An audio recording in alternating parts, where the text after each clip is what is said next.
Ve dnech 4. a 5. července 2025 hostili Sezemice historicky první závod světového formátu ve střelbě ze sportovní kuše na území České republiky, hned 2 závody světového poháru v disciplíně na 30 metrů.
Já víceméně, jako když to někomu přibližuju, tak říkám, že je to taková jako historická zbraň postavená na historickém principu a kompletně přepracovaná do moderní podoby.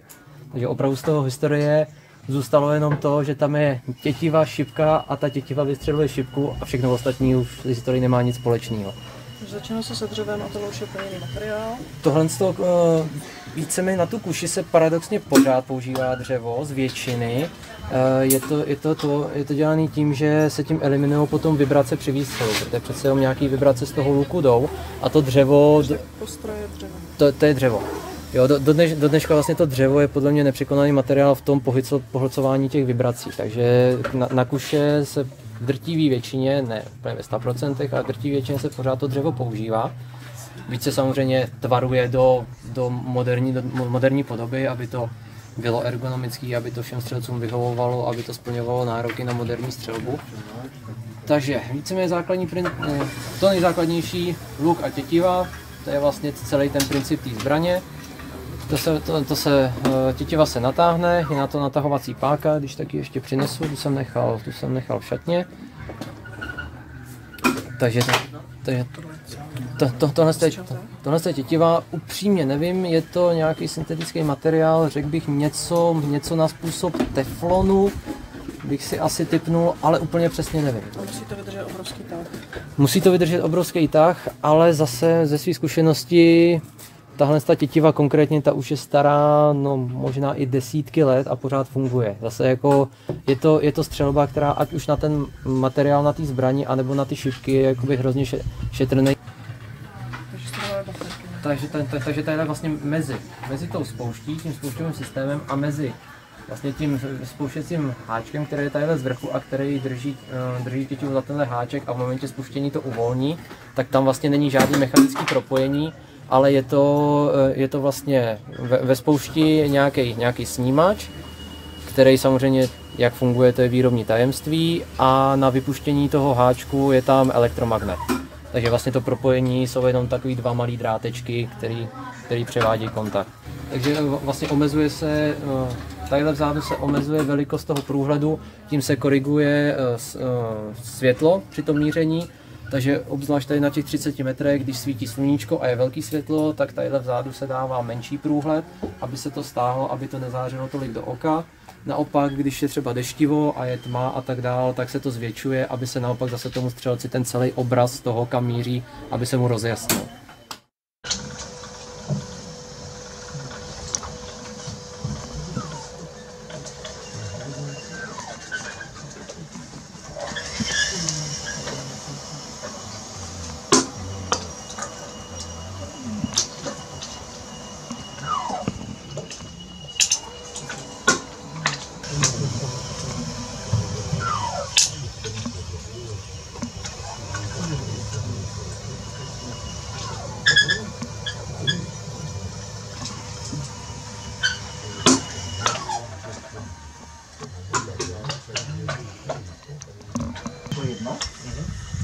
jednu desetinu. Jenom se zná 1000 materiál. A má tam jen každý, No, jede, myslím, jako komplet, jede vybavení pro jeden stav. Tak. Tam stoličko, jenom tohle toto. A teďka kolik tisíc stálo tohle toto? No, jako, hele, kupovalo se všechny ty stavy, 25, tady mám zhruba takovou a to mám jednu paletu, a to všechno se bylo asi 6 stavů, 1000 metrů.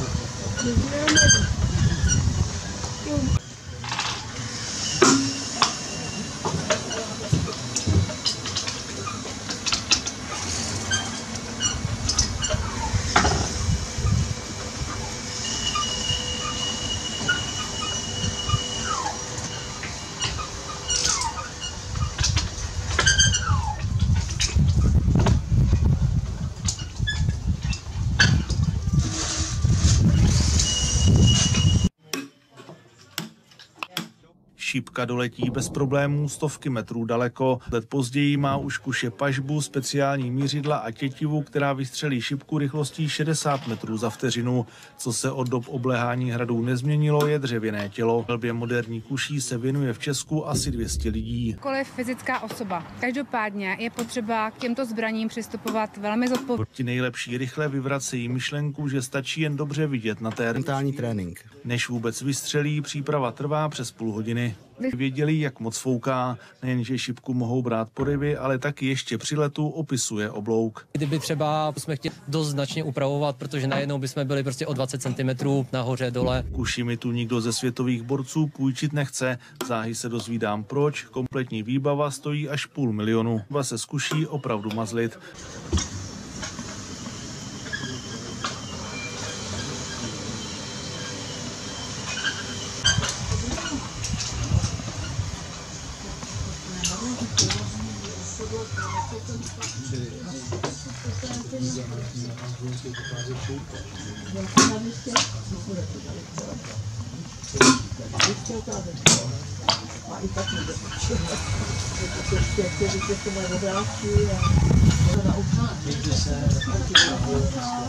Dobrý otázky,